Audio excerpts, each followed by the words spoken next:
ಆತ್ಮೀಯರೇ, ನಾನು ನಿಮ್ಮ ಎಸ್ ಎಲ್ ಕಪ್ಪಲ್ಗುದ್ದಿ ಮಾಡುವ ನಮಸ್ಕಾರಗಳು.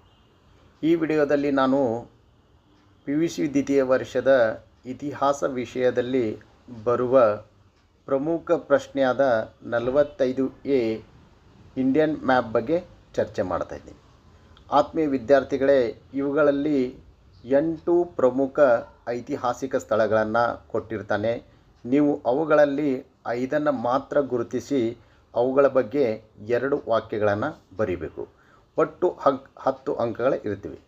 ಆತ್ಮೀಯ ವಿದ್ಯಾರ್ಥಿಗಳೇ, ಇದರಲ್ಲಿ ನೀವು ಪ್ರಮುಖವಾಗಿ ಕರ್ನಾಟಕದಲ್ಲಿ ಬರುವ ಐತಿಹಾಸಿಕ ಸ್ಥಳಗಳನ್ನು ಗಮನದಲ್ಲಿ ಇಟ್ಕೋಬೇಕು. ಯಾಕಂದರೆ ಅವುಗಳನ್ನು ಹೆಚ್ಚಾಗಿ ಕೇಳಿರ್ತಾನೆ.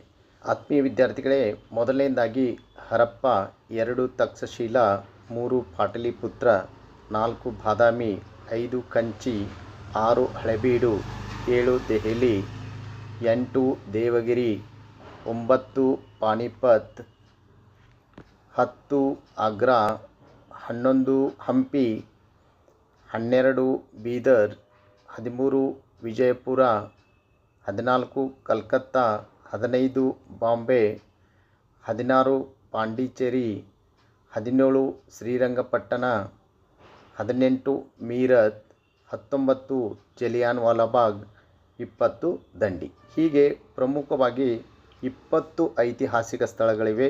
ಇವುಗಳಲ್ಲಿ 8 ಮಾತ್ರ ಕೇಳಿರ್ತಾನೆ. ನೀವು ಅದರಲ್ಲಿ 5 ಗುರುತಿಸಿ ಅವುಗಳ ಬಗ್ಗೆ 2 ವಾಕ್ಯದಲ್ಲಿ ಬರಿಬೇಕು. ಈ ಪ್ರಮುಖ ಸ್ಥಳಗಳನ್ನು ನೋಡೋದಾದರೆ ಮೊದಲನೇದಾಗಿ ಹರಪ್ಪ, ಇದು ಸಿಂಧೂ ನಾಗರಿಕತೆಯ ಪ್ರಮುಖ ನಿವೇಶನಗಳಲ್ಲಿ ಒಂದಾಗಿದೆ. ಇದು ರಾವಿ ನದಿಯ ದಡದಲ್ಲಿದೆ.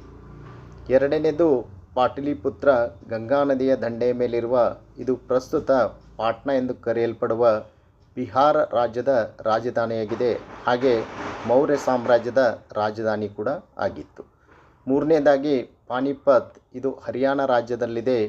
ಭಾರತ ಇತಿಹಾಸದಲ್ಲಿ ಇದೊಂದು ಪ್ರಸಿದ್ಧ ಕದನ ಭೂಮಿಯಾಗಿದ್ದು ಇಲ್ಲಿ ಪ್ರಮುಖ 3 ಕದನಗಳು ಜರುಗಿದವು. ನಾಲ್ಕನೇದು ಕೋಲ್ಕತ್ತಾ, ಇದು ಹುಗ್ಲಿ ನದಿಯ ದಡದಲ್ಲಿರುವ, ಇದು ಪಶ್ಚಿಮ ಬಂಗಾಳದ ರಾಜಧಾನಿಯಾಗಿದೆ. ಭಾರತದಲ್ಲಿ ಇದು ಬ್ರಿಟಿಷರ ಪ್ರಥಮ ರಾಜಧಾನಿಯಾಗಿದೆ. ಐದನೇದಾಗಿ ಬಾದಾಮಿ, ಇದು ಬಾಗಲಕೋಟೆಯ ಜಿಲ್ಲೆಯಲ್ಲಿದೆ. ಬಾದಾಮಿಯು ಆರಂಭಿಕ ಹೆಸರು ವಾತಾಪಿಯಾಗಿತ್ತು. ಇದು ಚಾಲುಕ್ಯರ ರಾಜಧಾನಿ ಆಗಿತ್ತು. ಆರನೇದಾಗಿ ಹಂಪಿ, ತುಂಗಭದ್ರಾ ನದಿಯ ದಡದ ಮೇಲಿರುವ, ಇದು ಬಳ್ಳಾರಿ ಜಿಲ್ಲೆ. ಇಲ್ಲಿ ವಿರೂಪಾಕ್ಷ ದೇವಾಲಯವಿದೆ. ಹಳೆಬೀಡು, ಇದು ಹಾಸನ ಜಿಲ್ಲೆಯಲ್ಲಿದೆ. ಇದರ ಮೊದಲ ಹೆಸರು ದ್ವಾರ ಸಮುದ್ರ ಅಥವಾ ಧೋರ ಸಮುದ್ರ ಮತ್ತು ಹೊಯ್ಸಳರ ರಾಜಧಾನಿಯಾಗಿತ್ತು. ಹೊಯ್ಸಳೇಶ್ವರ ಮತ್ತು ಶಾಂತಳೇಶ್ವರ ದೇವಾಲಯಗಳಿವೆ. ಪಾಂಡಿಚೇರಿ, ಇದು ಮದ್ರಾಸ್ ದಕ್ಷಿಣ ಕೋರಮಂಡಲ ತೀರದ ಪ್ರದೇಶದಲ್ಲಿದೆ. ಇದು ಭಾರತದಲ್ಲಿ ಫ್ರೆಂಚರ ರಾಜಧಾನಿಯಾಗಿತ್ತು. 9 ಕಂಚಿ, ಕಾಂಚೀಪುರಂ, ಇದು ತಮಿಳುನಾಡಿನ ಮದ್ರಾಸ ಸಮೀಪದಲ್ಲಿದೆ. ಇದು ಪಲ್ಲವರ ರಾಜಧಾನಿಯಾಗಿತ್ತು. ವಿಶ್ವ ಪ್ರಸಿದ್ಧ ಕಾಮಾಕ್ಷಿ ದೇವಾಲಯ ಇಲ್ಲಿದೆ. 10 ತಕ್ಷಶಿಲಾ, ಇದು ಪಾಕಿಸ್ತಾನದ ವಾಯುಭಾಗದಲ್ಲಿದೆ. ಇದು ಗಾಂಧಾರ ಪ್ರಾಂತ್ಯದ ರಾಜಧಾನಿಯಾಗಿತ್ತು. ತಕ್ಷಶಿಲಾ ವಿಶ್ವವಿದ್ಯಾಲಯವು ಪ್ರಾಚೀನ ಭಾರತದ ಪ್ರಮುಖ ಕೇಂದ್ರವಾಗಿತ್ತು. ಕೌಟಿಲ್ಯನು ಈ ವಿಶ್ವವಿದ್ಯಾಲಯದಲ್ಲಿ ಆಚಾರ್ಯನಾಗಿದ್ದನು. 11 ದೆಹಲಿ, ಇದು ಯಮುನಾ ನದಿಯ ದಡದಲ್ಲಿದೆ. ಇದು ದೆಹಲಿ ಸುಲ್ತಾನರ ರಾಜಧಾನಿ ಆಗಿದ್ದಲ್ಲದೆ ಕೆಲಕಾಲ ಮೊಘಲರ ರಾಜಧಾನಿಯಾಗಿತ್ತು. ಕುತುಬ್ ಮಿನಾರ್, ಕೆಂಪು ಕೋಟೆ, ಜಾಮಿ ಮಸೀದಿ ಮುಂತಾದವುಗಳು ಇಲ್ಲಿಯ ಸ್ಮಾರಕಗಳಾಗಿವೆ. 12 ದೇವಗಿರಿ, ಇದು ಮಹಾರಾಷ್ಟ್ರದಲ್ಲಿದೆ. ಅಲ್ಲಾವುದ್ದೀನ್ ಖಿಲ್ಜಿಯು ತನ್ನ ರಾಜಧಾನಿಯನ್ನು ದೆಹಲಿಯಿಂದ ದೇವಗಿರಿಗೆ ಅಲ್ಪಕಾಲ ಸ್ಥಳಾಂತರಿಸಿದನು. 13ನೇದು ಜಲಿಯನ್ ವಾಲಾಬಾಗ್, ಇದು ಪಂಜಾಬಿನ ಅಮೃತಸರದಲ್ಲಿದೆ. ರೌಲತ್ ಕಾಯ್ದೆ ವಿರುದ್ಧ ಪ್ರತಿಭಟಿಸುತ್ತಿರುವ ಜನರನ್ನು ಜನರಲ್ ಡಯರ್ ಎಂಬುವನು 1919ರಲ್ಲಿ ಕಗ್ಗೊಲೆಗೈದನು. ಇದು ಇತಿಹಾಸದ ಅತಿ ದುಃಖಕರ ಘಟನೆಯಾಗಿದೆ. 14 ದಂಡಿ, ಇದು ಗುಜರಾತಿನ ಪಶ್ಚಿಮ ತೀರದಲ್ಲಿದೆ. ಮಹಾತ್ಮ ಗಾಂಧೀಜಿಯವರು ಉಪ್ಪಿನ ಸತ್ಯಾಗ್ರಹ ಚಳವಳಿಯನ್ನು ಇಲ್ಲಿಂದ ಪ್ರಾರಂಭಿಸಿದರು. ಇದು ಬೀದರ್, ಇದು ಕರ್ನಾಟಕದ ಉತ್ತರ ಭಾಗದಲ್ಲಿದೆ. ಇದು ಬಹುಮನಿ ರಾಜ್ಯದ ರಾಜಧಾನಿಯಾಗಿತ್ತು. ಇಲ್ಲಿ ಮೊಹಮ್ಮದ್ ಗವಾನನು ಮದರಾಸವೊಂದನ್ನು ನಿರ್ಮಿಸಿದನು. 16 ಶ್ರೀರಂಗಪಟ್ಟಣ, ಇದು ಮಂಡ್ಯ ಜಿಲ್ಲೆಯಲ್ಲಿದೆ.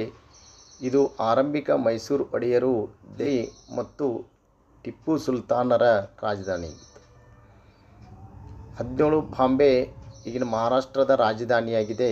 ಇದು ಭಾರತ ಪಶ್ಚಿಮದ ತೀರದಲ್ಲಿ ಬ್ರಿಟಿಷರ ಪ್ರಮುಖ ನೆಲೆಯಾಗಿತ್ತು.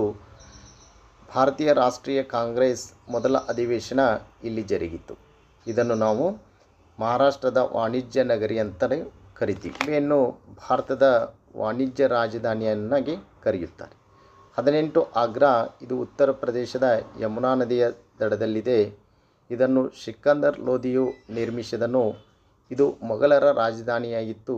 ತಾಜ್ ಮಹಲ್ ಆಗ್ರಾದಲ್ಲಿ ಅತ್ಯಂತ ಪ್ರಮುಖ ಸ್ಮಾರಕವಾಗಿದೆ. 19 ವಿಜಯಪುರ, ಕರ್ನಾಟಕ ಉತ್ತರ ಭಾಗದಲ್ಲಿರುವ ಇದು ಆದಿಲ್ ಶಾಹಗಳ ರಾಜಧಾನಿಯಾಗಿತ್ತು. ಗೋಲ್ ಗುಮ್ಮಟ್, ಇಬ್ರಾಹಿಂ ರೋಜಾ, ಅಸಾರ್ ಮಹಲ್, ಬಾರಾಕಮಾನ್ ಮುಂತಾದವುಗಳು ಇಲ್ಲಿ. 20 ಮೀರತ್, ಉತ್ತರ ಪ್ರದೇಶದ ರಾಜ್ಯದಲ್ಲಿದ್ದು ದೆಹಲಿ ಸಮೀಪದಲ್ಲಿದೆ. ಭಾರತದ ಮೊದಲ ಸ್ವತಂತ್ರ ಸಂಗ್ರಾಮದ ಪ್ರಮುಖ ಕೇಂದ್ರ. ಈ ವಿಡಿಯೋದಿಂದ ನಿಮ್ಮ ಮುಂಬರುವ ಪರೀಕ್ಷೆಗೆ ಅತಿ ಹೆಚ್ಚು ಸಹಾಯಕವಾಗಿದೆ ಅಂತ ತಿಳ್ಕೊತೀನಿ. ಆದ್ದರಿಂದ ಆತ್ಮೀಯ ವಿದ್ಯಾರ್ಥಿಗಳೇ, ಈ ವಿಡಿಯೋನ ದಯವಿಟ್ಟು ಲೈಕ್ ಮಾಡಿ, ಶೇರ್ ಮಾಡಿ. ಹಾಗೆ ಹೊಸದಾಗಿ ನಮ್ಮ ಚಾನೆಲ್ ನೋಡ್ತಿರುವ ವಿದ್ಯಾರ್ಥಿಗಳು ದಯವಿಟ್ಟು ಈ ಚಾನೆಲ್ನ ಸಬ್ಸ್ಕ್ರೈಬ್ ಆಗಿ. Thank you.